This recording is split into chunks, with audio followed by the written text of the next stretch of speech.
26 मार्च रोजी मी हे निवेदन आपल्या पिंपरी चिंचवड महानगरपालिकेचे पोलीस आयुक्त आणि अनैतिक मानवी व्यापार वाहतुकीचे गीते साहेब यांच्या नावाने मी हे पत्र दिलेलं होतं.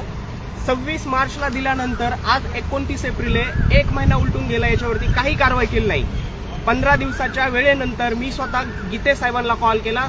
गीते साहेब म्हणले की मला माहीतच नाही तुमची काय तक्रार आणि कुठलं पत्र आहे. 15 दिवस जर का एखाद्या पोलीस अधिकाऱ्याला काय तक्रार केली ही जर का त्याला माहिती नसेल तर काय किती शोकांतिक आहे. आज याच गोष्टीच्या अनुषंगाने आम्ही फॉलोअप घेण्यासाठी आज कमिशनर साहेबांची वेळ घेतली, त्यांना भेटायला आलो. 2 तास आम्ही वेटिंग करत बसलो, मात्र समोरून साहेब आमच्या निघून गेले पण आम्हाला भेटले नाही. यानंतर ऍडिशनल कमिशनर श्री सारंग आव्हाड साहेबांच्या त्यांना आम्ही भेटलो. त्यांनी मात्र आम्ही ज्यावेळेस चर्चा करत असताना आमच्या कार्यकर्त्यांनी जे काही रेकॉर्डिंग वगैरे केल्या या सगळ्या गोष्टींच्या, त्यावेळेला त्यांनी त्यांच्या PROला ही सगळा मोबाईल हिसकावून घ्यायला सांगितलं.